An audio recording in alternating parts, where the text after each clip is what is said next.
Ça donne naissance notamment à un sens du sacré. Et au-delà même, ça donne naissance à la réalité. C'est un processus ontogénétique. Ontogénétique dans ce sens-là. Ce n'est pas l'ontogénèse pour la biologie en général, mais ontogénétique dans ce sens-là, c'est-à-dire ça fait exister en tant que. Fait exister en tant que. Et ce qui est en jeu dans une ère sacrée comme la colline brûlée, le Cerro Quemado, eh bien, ce n'est pas simplement l'objet colline, c'est l'être des Huichol qui concrètement va avec ce lieu sacré. Et d'autant plus fort que c'est un haut lieu, comme on dit, un haut lieu, un lieu sacré. Et ce qui explique notamment qu'ils ont le besoin de s'y ressourcer périodiquement par des pèlerinages. Exactement pour la même raison que des catholiques ressentent le besoin d'aller à Rome, ou des musulmans d'aller à la Mecque, etc., etc. Les Huichol, chaque année, ils vont à la colline brûlée pour ressourcer leur être. Bon, ce sont des réalités humaines de ce genre qui ont été forecloses, c'est-à-dire mises dehors par le point de vue moderne. Le point de vue moderne qui, lui, se prétend objectif. On vous dira, oui, objectivement, il y a des filons d'argent et d'or dans ce sous-sol. Ça, c'est du dur, c'est de la réalité. C'est ça la réalité. Et la vision des Huichol, c'est une simple projection arbitraire d'une culture de sauvages. Ils voient ça comme ça, mais la réalité, c'est qu'il y a des filons argentifères. Ce qu'on ne voit pas, c'est exactement le même rapport, c'est-à-dire que ça existe en tant que mine d'argent possible, et pour les autres, ça existe en tant que portail cosmique. Mais vous avez fondamentalement exactement le même rapport, ça existe en tant que.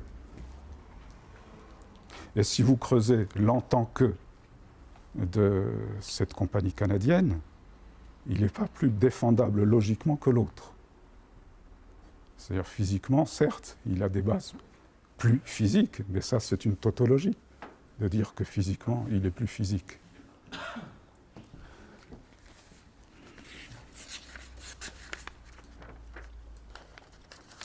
Bien.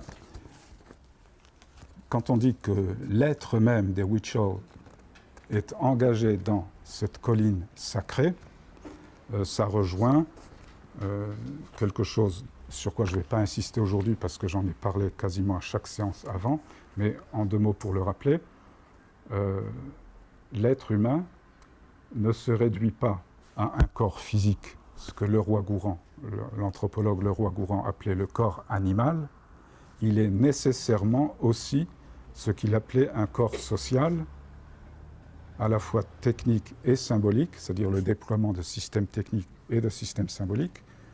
Du point de vue mésologique, on dira un corps médial, parce qu'il n'est pas simplement techno-symbolique, il est aussi écologique. Donc éco-techno-symbolique, c'est médial. L'être humain est nécessairement à la fois ce corps animal et ce corps médial qui est mon milieu, votre milieu, c'est toujours un petit peu différent, mais sans quoi nous n'existerions pas. Bon, ça c'est le point de vue de Leroi-Gourhan, qui a montré en paléo-anthropologue, il a montré que l'émergence de notre espèce, justement, est indissociable de cette extériorisation de certaines des fonctions du corps animal en corps social, dit-il, ou médial, comme on dit en mésologie. Et c'est de ce fait même qu'il y a pu y avoir... Alors, revenons à l'exemple tout à fait concret des 1,93% de tout à l'heure. à un moment de l'évolution d'un certain primate, enfin en fait plusieurs branches de primates, il y a eu un processus d'hominisation. Il n'en reste qu'une espèce, la nôtre, mais il y en a eu plusieurs, qui ont disparu les unes après les autres. La nôtre a subsisté, et ce processus, du point de vue mésologique, c'est à la fois une anthropisation du milieu par la technique, humanisation par le symbole, et rétroactivement, par rétroaction sur le corps animal, hominisation, qui a fait notamment que cette rétroaction sur le corps animal a fait que le cerveau de l'espèce humaine a quasiment explosé. Enfin, j'exagère un peu, mais il est passé d'un volume de 400 cm3 à 1400 cm3 dans une durée relativement brève. Et comme je vous ai dit tout à l'heure, ces 900 cm3 de plus, ils ne sont pas anodins puisque ça comprend notamment les aires corticales du langage. Voilà. Donc à partir de ce moment-là, l'humain a pu se refléter soi-même, être le sujet prédicat de soi-même, et ainsi s'auto-instituer, mais vraiment physiologiquement. Hein, ce n'est pas simplement des représentations comme Descartes qui se représentent comme un cogito, c'est vraiment avec des effets sur le corps animal lui-même, à une autre échelle bien entendu. Autre interprétation du même phénomène, c'est celle d'un psychanalyste. Disons qu'il est philosophe plutôt, mais avec un argument fortement psychanalytique, celui de Danny Robert Dufour, dans un livre, je crois que j'en ai parlé une fois ou deux déjà, qui s'intitule « On achève bien les hommes ». Comme on dit, on achève bien les chevaux, on achève bien les hommes, dans le sens, il y a un jeu de mots, mais c'est pour dire que, pour être un être complet, l'humain, qui est un être néothénique, néothène, ça veut dire qu'il n'est pas achevé à la naissance. Et il doit donc s'achever. On doit achever l'humain, c'est ce dont se charge la société, d'achever l'humain pour en fait faire un être viable, ce qu'il n'est pas à la naissance, à la différence des autres animaux, enfin pas tous et pas au même degré, mais c'est l'humain qui, de tous les animaux, est le moins viable à la naissance. Et il ne devient viable que par l'apport d'une culture. Autrement dit, d'un corps social, comme dirait le roi Gourand. Et ça, c'est vraiment inscrit dans sa physiologie, hein, c'est un néothène.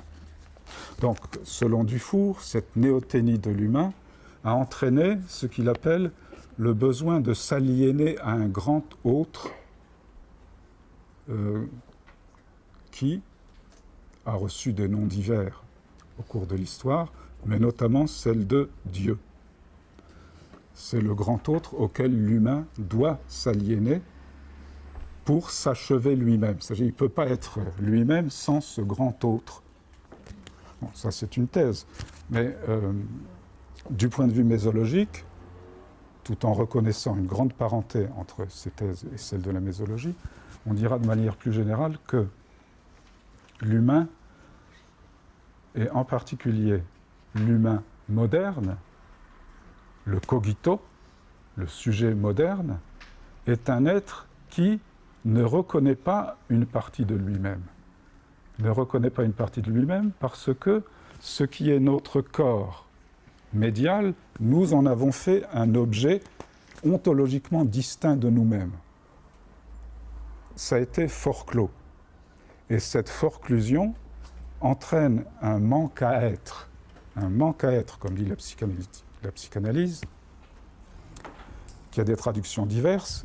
Pour Dufour, il montre que ça entraîne le besoin de religion et de Dieu. Mais de manière plus générale, pour la mésologie aujourd'hui, ce manque à être entraîne une frénésie de consommation. J'y verrai la motivation fondamentale de la société de consommation, parce que nous avons besoin de consommer et d'acheter pour récupérer ce que nous avons forclos. Évidemment, on ne le récupère pas dans les mêmes termes, on le récupère en tant que marchandise, comme objet. C'est-à-dire que c'est un cercle vicieux. Plus on achète d'objets, et plus on est incomplet ontologiquement, puisqu'il ne s'agit pas en fait d'objets, il s'agit de notre être même. Mais en tout cas, c'est un motif qui détermine nos comportements aujourd'hui. Les sociétés traditionnelles, c'est là-dessus que je vais terminer, les sociétés traditionnelles, elles, bien entendu, sans cet appareil conceptuel, avaient néanmoins ressenti le même problème et l'avaient symbolisé. C'est quelque chose que Watsuzi, le philosophe japonais dont je vous ai parlé tout à l'heure, a nommé la deku, enfin en japonais c'est Jikoha Kensei.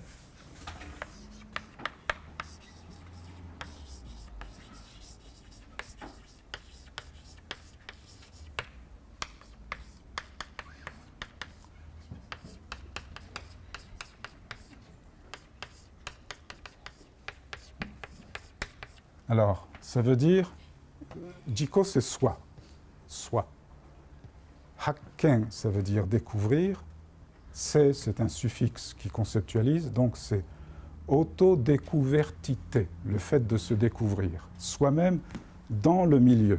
C'est-à-dire, dans le milieu, nous nous reconnaissons nous-mêmes, reconnaissons notre être dans notre milieu. Et typiquement, ce que vous avez quand, dans l'exemple que nous avons pris aujourd'hui de cette colline brûlée, où les Huichol vont faire pèlerinage chaque année pour ressourcer leur être même, parce qu'ils se découvrent eux-mêmes leur être dans ce lieu sacré. Ils n'ont pas ce concept en tête, mais c'est ce qu'ils font et qu'ils symbolisent par l'institution d'une colline en lieu sacré. Et c'est ce que font d'autres sociétés, dans d'autres termes, comme le pèlerinage à la Mecque ou à Rome ou ailleurs.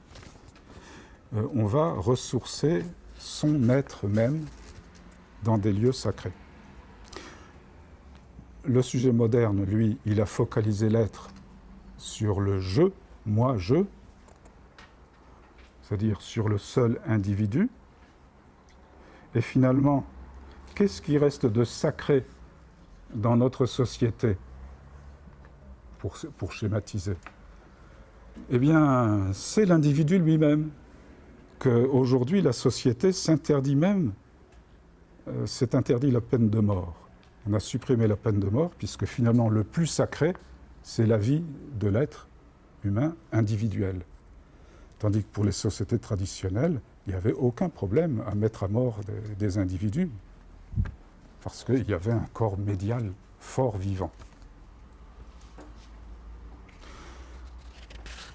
Je terminerai sur la notion de sens moral, en rappelant ce que j'ai dit tout à l'heure de l'écologie profonde. On ne peut pas dériver de valeurs humaines d'un environnement objet. C'est-à-dire que dans la nature objet, il n'y a pas de sacré, il ne peut pas y en avoir. Il ne peut y en avoir que dans la mesure où nous y découvrons notre être même, et que de ce fait même, la nature peut être sacrée. Et c'est ce qu'on voit dans les mouvements écologistes aujourd'hui. En fait, le hasard a fait que la semaine dernière, j'étais à un colloque où j'ai entendu une jeune chercheuse qui étudie les mouvements de résistance contre le percement des tunnels sous les Alpes entre Lyon et Turin. Et elle disait que les gens qui sont motivés, à un moment, elle a dit, comme s'il s'agissait de leur être. Mais il s'agit de leur être. Se découvre leur être dans le milieu, et non pas dans l'environnement en tant qu'objet. Notre être est dans notre milieu. Et donc, dans certains endroits, cela se concentre, et c'est ce qu'on appelle des lieux sacrés. Je vous remercie.